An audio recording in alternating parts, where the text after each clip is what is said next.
Արևմտյան Ամերիկան տապակվում է անսովոր շոքից, նախորդ շաբաթ ջերմաստիճանը գերազանցել է անցած 20 տարվա ռեկորդները։ Եղանակը շատ քաղաքներում հիշեցնում է խորը ամառ, ջերմաստիճանը նորմայից բարձր է 20-ից 40 աստիճանով։ Մահվան հովտում ջերմաստիճանը հասել է 105 աստիճանի ըստ Ֆարենհայթի։ Ազգային օդերևութաբանական ծառայությունը զգուշացնում է բարձր ջերմային ֆոնից ծագող վտանգների մասին։ Սան Ֆրանցիսկոյում գրանցվել է աննախադեպ շոկ, քաղաքում օդի ջերմաստիճանը մարտին առաջին անգամ հասել է 90 աստիճանի ըստ Ֆարենհայտի։ Դա գերազանցել է 2005 թվականի ռեկորդը, հարյուրավոր նոր ռեկորդներ են գրանցվել Կալիֆոռնիայի այլ հատվածներում ևս։ Լաս Վեգասը բացել է հատուկ հովացման կայաններ, Գլենդելում մոտ 30 մարդ տեղափոխվել է հիվանդանոց։ Կոլորադո նահանգը ևս սահմանել է պատմական ռեկորդներ, Ֆորտ Քոլինզում ջերմաստիճանը հասել է 91 աստիճանի։ Ֆենիքսը փակել է արշավային արահետները ցերեկային ժամերին, բեյսբոլի խաղերը տեղափոխվել են ուշ երեկոյան ժամերի։ Շոկի ալիքը դեռ չի ավարտվել, բնությունը մատուցում է անսպասելի եւ վտանգավոր անակնկալներ։ Ըստ փորձագետների այդ շաբաթ ևս շոկ եղանակը կպահպանվի ԱՄՆ մի շարք նահանգներում։ Այժմ այն մասին, թե ինչ ենք պատմելու վայրկյաններ անց։ Հավայան կղզիներում գրանցվել է վերջին 20 տարվա ամենաուժեղ անձրևը, հեղեղը մեքենաներ ու տներ է քշել։ ԱՄՆ-ի համար սպառնալիք դիտարկվող երկրների շարքում նոր անուններ են հայտնվել։ Իրանը չընդունեց Թրամփի վերջնագիրը, իրանական հրթիռները հարվածել են Իսրայելին, իսկ Հորմուզը մնում է փակ։ Կուբան սպասում է ԱՄՆ-ի հարձակմանը, օդանավակայանի հերթեր այսի վերահսկողության տակ։ Առանց վարորդի, բայց արագ, Լոս Անջելեսի օդանավակայանում արմատական փոփոխություններ են սպասվում։ Ալերգիկների համար սկսվել է տանջանքների շրջանը, ինչպես պաշտպանվել։ Արյունոտ երեկույթ Լոս Անջելեսի ակումբում, դանակով կինը սարսափեցրել է կենտրոնը։ $100,000 զգեստափոխություն, գողերը դատարկել են տունը։ Թեժ առաջարկներ Տոյոտայից, 8 մեքենա մոխրացել է։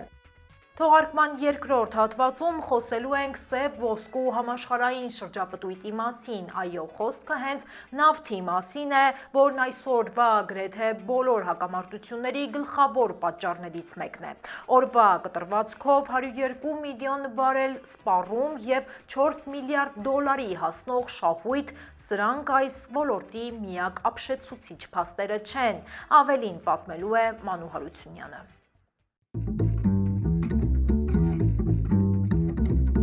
Բարև ձեզ, դուք միացել եք Glendale News-ին, ես Լենա Կարապետյանն եմ եւ ինչպես միշտ ձեզ կներկայացնեմ Ամերիկայում տեղի ունեցող ամենակնարկվող, ամենակարևոր ու ամենահետաքրքիր թեմաները պարզ ու հասկանալի ձևով։ Ձեր ակտիվությունը լայքերի եւ կոմենտների միջոցով մեզ համար պարզապես թվեր չէ, դա աջակցություն է, վստահություն եւ մեծ մոտիվացիա առաջ շարժվելու համար։ Իդեպ, եթե ունեք բիզնես Ամերիկայում եւ ցանկանում եք ձեր ծառայությունները կամ ապրանքները ներկայացնել հայկական լայն լսարանին, մենք բաց ենք համագործակցության համար։ Glendale News-ը փնտրում է հովանավորների եւ գործընկերների, ովքեր ցանկանում են աճել մեր համայնքի հետ միասին։ Մանրամասների համար կարող եք կապ հաստատել գրելով մեր Facebook-յան կամ Instagram-յան էջին։ Իսկ հիմա անցնենք այսօրվա ամենակարևոր թեմաներին։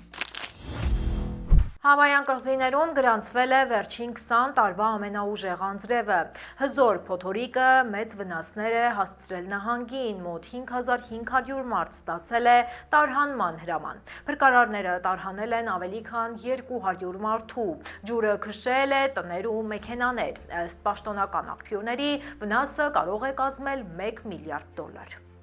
120 տարի առաջ կառուցված Վահիավա ամբարտակը կարող է փլուզվել։ Անձրևների հետևանքով ջրի մակարդակը հասել է վտանգավոր սահմանի։ Տարածքում գործում է հեղեղումների վտանգի նախազգուշացում։ Ամբարտակի փլուզման վտանգը հաշվի առնելով մի շարք բնակավայրերից բնակիչների մասնակի տարհանում է իրականացվել։ Փոթորիկը վնասել է նաև ջրամատակարարման համակարգը։ Որոշ բնակավայրերում խորհուրդ է տրվում օգտագործել միայն եռացրած ջուր վարակներից խուսափելու համար։ Կղզիները դեռ գտնվում են բնական աղետի գոտում։ Օդերևութաբանները կանխատեսում են նոր հեղեղումներ։ Թրամփի վարչակազմը 30 օրով չեղարկել է Իրանի նավթի դեմ պատժամիջոցները, այս քայլը նպատակ ունի մեղմացնել նավթի համաշխարհային շուկայում արդեն ակնհայտ ճգնաժամը։ Նավթի գները բարձրացել են Իրանի դեմ ԱՄՆ-ի և Իսրայելի պատերազմի պատճառով։ Այդ որոշումը շուկա կբերի լրացուցիչ 140 միլիոն բարել նավթ։ Վերլուծաբանները թերհավատ են այս որոշման արդյունավետության հարցում, այս թույլտվությունը գործի մինչև ապրիլի 19, թե այս ժամանակավոր լուծումներից ինչ կշահի միջազգային շուկան կամ ԱՄՆ-ն դեռ դժվար է ասել, սակայն ակնհայտ է, որ դրանից զգալի շահույթ կունենա նաև Թեհրանը։ Տարբեր աղբյուրների գնահատմամբ այս որոշումը Իրանին կբերի լրացուցիչ եկամուտ մոտ 14 միլիարդ դոլարի չափով։ ԱՄՆ հետախուզությունը հրապարակել է սպառնալիքների գնահատականները 2026 թվականի համար։ Տնօրեն Թոլսի Գաբարդը ներկայացրել է սպառնալիք համարվող երկրների ցանկը։ Առաջին հնգյակում են Ռուսաստանը, Չինաստանը, Հյուսիսային Կորեան, Իրանը և Պակիստանը։ Բոլոր 5 երկրները մշակում են նոր հրթիռային տեխնոլոգիաներ, նրանք կատարելագործում են միջուկային և սովորական մարտագլխիկները։ Հատուկ ուշադրություն է դարձվում միջմայրցամաքային բալիստիկ հրթիռներին։ Այդ զինատեսակները կարող են հասնել Միացյալ Նահանգների տարածքին։ Մինչև 2035 թվականը ԱՄՆ հասնելու ունակ հրթիռների թիվը կհասնի 16,000-ի։ Ներկայումս այդ թիվը 3,000-ից ավելին է։ Սպառնալիքների շարքում Պակիստանի ներառումը պայմանավորված է այդ երկրի հրթիռային ծրագրի արագ զարգացմամբ։ Ըստ հետախուզական տվյալների, Իսլամաբադը մոտ ժամանակներում կարող է ստեղծել հրթիռներ, որոնք ունակ են հասնել ԱՄՆ։ Նախագահ Թրամփը Իրանին տվել է 48 ժամ, այդ ընթացքում պետք է բացվի Հորմուզի նեղուցը։ Հակառակ դեպքում ԱՄՆ-ն կոչնչացնի երկրի էներգետիկ ենթակառուցվածքները։ Իրանը սպառնացել է պատասխան հարվածներով տարածաշրջանում ԱՄՆ ռազմաբազաների և դաշնակիցների վրա։ Թեհրանը խոստացել է հարվածել նաև ջրազտման կայաններին։ Դա կվնասի Իսրայելին և հարևան պետություններին։ Իրանական կողմը հայտարարել է ռազմական դոկտրինի փոփոխության մասին։ Մեր մարտավարությունը պաշտպանողականից դարձել է հարձակվողական, հավելել է Իրանի բանակի ներկայացուցիչը։ Արդեն 4-րդ շաբաթն է Իրանում շարունակվում են ռազմական գործողությունները, կողմերը առայժմ չեն ցուցաբերում զիջելու պատրաստակամություն։ Իրանական բալիստիկ հրթիռները հարվածել են Իսրայելի Արադ քաղաքին, պայթյունի հետևանքով ավերվել են մի քանի բնակելի շենքեր, տուժել է ավելի քան 115 մարդ։ Երկրորդ հարվածը եղել է Դիմոնա քաղաքում։ Թել Ավիվում հրթիռների բեկորներից 15 մարդ է վիրավորվել։ Իսրայելական պաշտպանական համակարգերը որոշ դեպքերում չեն գործել։ Մտահոգիչն այն է, որ Դիմոնայում հրթիռները պայթել են կարևոր միջուկային օբյեկտների մոտակայքում։ Միջազգային ատոմային էներգիայի գործակալությունը կոչ է արել բոլոր կողմերին զսպվածություն ցուցաբերել։ Իրավիճակը տարածաշրջանում մնում է գելարված և անկանխատեսելի։ Կուբան պատրաստվում է ԱՄՆ-ի հնարավոր ռազմական ագրեսիային, այս մասին հայտարարել է այդ երկրի փոխարտգործնախարարը։ Կուբայի ղեկավարությունը լուրջ է վերաբերվում ԱՄՆ-ի սպառնալիքներին, որոնք կտրուկ աճել են։ Իրավիճակը Կուբայում ավելի է սրվել վերջին օրերին, կղզին տուժել է խոշոր էներգետիկ ճգնաժամից։ Համազգային էլեկտրացանցը ամբողջությամբ փլուզվել է։ Միլիոնավոր մարդիկ մնացել են առանց էլեկտրականության։ Իշխանությունները կիրակի օրվանից սկսել են վերականգնել համակարգը, սակայն իրավիճակը դեռ մնում է բարդ ու անկանխատեսելի։ Թրամփը օդանավակայաններ է ուղարկում այսի գործակալներին, նրանք կօգնեն տրանսպորտային անվտանգության վարչության աշխատակիցներին։ Իշխանությունները հավաստիացրել են, գործողությունները նպատակ չունեն իրականացնել ներգաղթի հետ կապված ձերբակալություններ։ Օդանավակայաններում հերթերը վերջին շաբաթներին դարձել են չափազանց երկար, ըստ պլանավորվածի գործակալները անվտանգությունը կապահովեն և կվերահսկեն մուտքերը, նրանք ուղեբեռներ չեն ստուգելու։ Հիշեցնենք, որ օդանավակայաններում աշխատակիցների պակասը առաջացել է անվտանգության նախարարության աշխատանքի կասեցումից։ Վերջին շաբաթների ընթացքում աշխատանքից հեռացել է TSA-ի շուրջ 400 աշխատակից։ Կոնգրեսը դեռ չի կարողանում լուծել ֆինանսավորման հարցը։ Դեմոկրատներն ու հանրապետականները փոխադարձաբար մեղադրում են միմյանց։ Լոս Անջելեսի միջազգային օդանավակայանում կարևոր իրադարձություն է արձանագրվել, այստեղ փորձարկվել է ավտոմատացված մարդատար փոխադրիչը, այս էլեկտրական գնացքը շարժվում է առանց վարորդի, փոխադրիչը տերմինալները և կայանատեղիները կմիացնի մետրոյին, սա քաղաքի 30 միլիարդանոց հսկայական նախագծի մասն է, այն շատ կհեշտացնի մարդկանց տեղաշարժը քաղաքում։ Նոր համակարգը կաշխատի օրական 24 ժամ, այն կունենա 6 կայարան, 3 կայարան կլինի կենտրոնական տերմինալի տարածքում, մյուս 3-ը կլինեն դրա սահմաններից դուրս։ Էլեկտրական փոխադրիչը կունենա ընդհանուր 44 վագոն, յուրաքանչյուր գնաց կտեղափոխի մինչև 200 ուղևոր։ Ծառայությունը անվճար կլինի ուղևորների և օդանավակայանի աշխատակիցների համար, այն պատրաստ կլինի մինչև այս տարվա վերջ։ Նոր գնացքը տարեկան կտեղափոխի 30 միլիոն մարդ, սա մեծապես կնվազեցնի ավտոմեքենաների թիվը ճանապարհներին։ Ամերիկացիների համար սկսվել է ալերգիայի դժվար շրջանը, Կալիֆոռնիան ևս համարվում է այդ առումով վտանգավոր տարածքներից մեկը։ Հիմնական պատճառը ծառերի ծաղկափոշին է։ Այն առաջացնում է հազ և քոր, առաջին քայլը շփումից խուսափելն է, հիշեցնում են փորձագետները։ Այստեղ ալերգիան շատ ուժեղ է արտահայտվում։ Մասնագետները խորհուրդ են տալիս փակ պահել տան և մեքենայի պատուհանները, դրսում կրել երկարաթև հագուստ, տուն գալիս անպայման փոխել հագուստը, ալերգիայի նշանների դեպքում դեմքը լվանալ թույլ աղաջրով։ Իսկ տարածքում ծաղկափոշին սովորականից շատ լինելու դեպքում խորհուրդ է տրվում կրել սովորական բժշկական դիմակ։ Քթի սփրեյները ևս համարվում են արդյունավետ հակաալերգիկ միջոցներ։ Փորձագետները հիշեցնում են, այս խորհուրդները սովորական դեպքերի համար են, իսկ եթե ալերգիա արտահայտվում է սովորականից ավելի ակտիվ, խորհուրդ է տրվում անմիջապես դիմել բժշկին։ Լոս Անջելեսի կենտրոնում գիշերային ակումբում տեղի ունեցել դանակահարություն, հարձակումը կատարվել է արևմտյան 7-րդ փողոցի վրա։ Դանակով զինված մի կին վիրավորել է մարդկանց, ապա հեռացել է ակումբից։ Փրկարարները հայտնել են 6 տուժածի մասին, 4 վիրավորներ տեղափոխվել են մոտակա հիվանդանոց։ Հնարավոր է կասկածյալը դանակահարել է նաև իրեն։ Բերման են ենթարկել 2 անձի, նրանք մեղադրվում են հարձակման համար, ոստիկանները պարզում են կնոջ արարքի շարժառիթը, հետաքննությունը դեռ շարունակվում է։ Թոլուկա լեյքում խոշոր բնակարանային կողոպուտ է եղել, գողերը ջարդել են տան հետևի պատուհանը, այդ պահին տանը ոչ ոք չի եղել, հայտնում են ոստիկանությունից։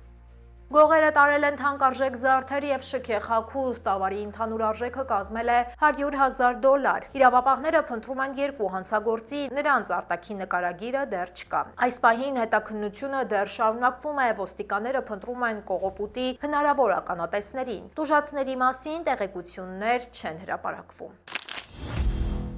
Նորթրիջում խոշոր հրդեհ է բռնկվել, դեպքը տեղի է ունեցել կիրակի գիշերը։ Հրդեհը գրանցվել է Տոյոտայի ավտոսրահի տարածքում, այնտեղ մոխրացել է 8 ավտոմեքենա, կրակը վնասել է նաև հարակից տարածքները։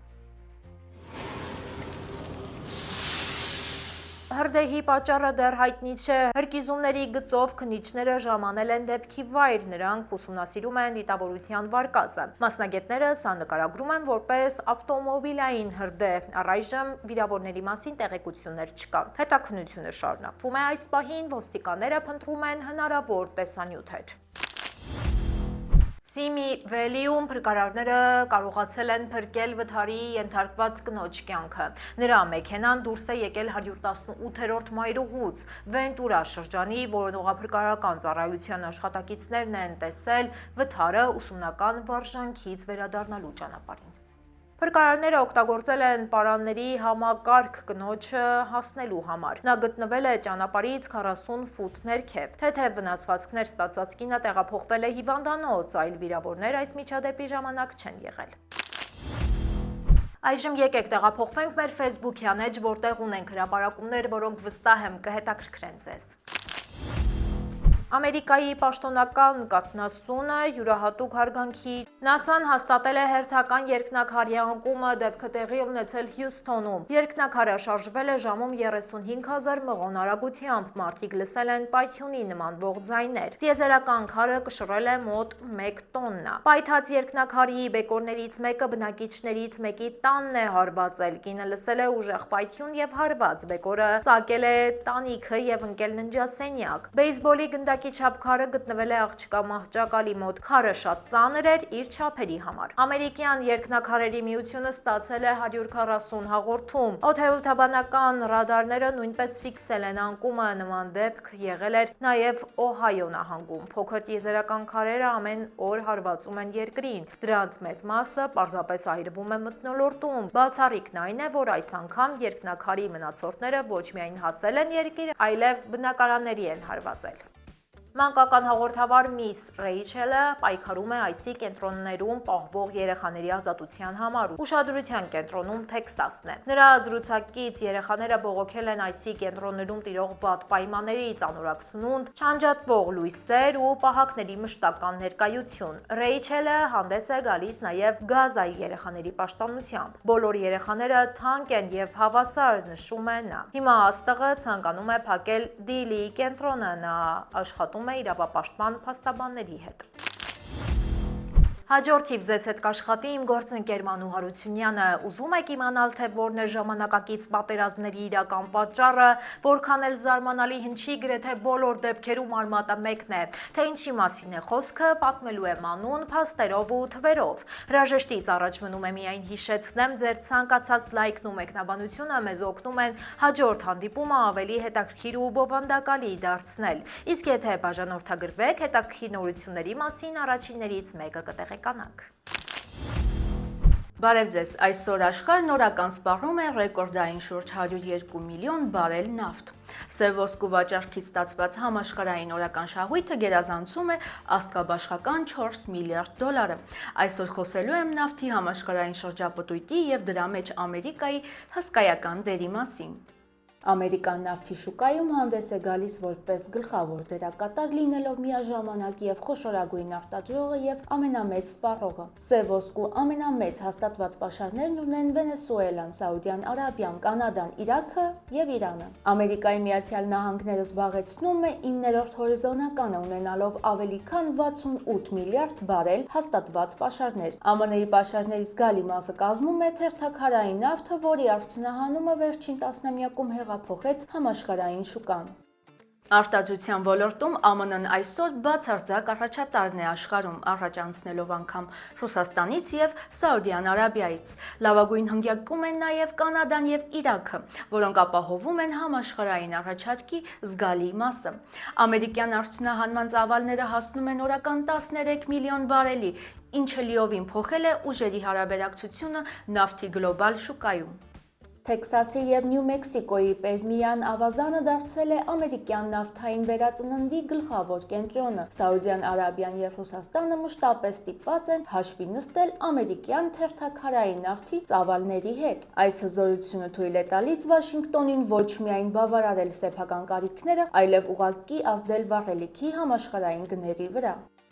Սպառման ցուցանիշներով եւս Ամերիկան զբաղեցնում է առաջին հորիզոնականը, օգտագործելով օրական շուրջ 20 միլիոն բարել նավթ։ Երկրորդ տեղում Չինաստանն է, որին հաջորդում են Հնդկաստանը, Ռուսաստանը եւ Ճապոնիան։ Սպառման այս ահռելի ծավալները մի կողմից ամերիկյան տնտեսության մեծության մասին են խոսում, մյուս կողմից այդ նույն տնտեսությունը դարձնում են շատ ավելի զգայուն նավթի միջազգային գների նկատմամբ։ ԱՄՆ-ում բենզինի եւ դիզելային վառելիքի պահանջարկը մնում է աշխարհում ամենաբարձրը, պայմանավորված ավտոմեքենաների մեծ թվով եւ զարգացած ենթակառուցվածքներով։ Չնայած էլեկտրամոբիլների աճող թվին, նավթամթերքի սպառումը շարունակում է բարձր մնալ նաեւ Չինաստանում եւ զարգացող Հնդկաստանում։ Ամերիկյան սպառողական շուկան մնում է հիմնական կողմնորոշիչը համաշխարհային գնագոյացման համար։ Ճապոնիան եւ Ռուսաստանը նույնպես պահպանում են իրենց դիրքերը նավթի սպառման հարցում առաջատար երկրների շարքում։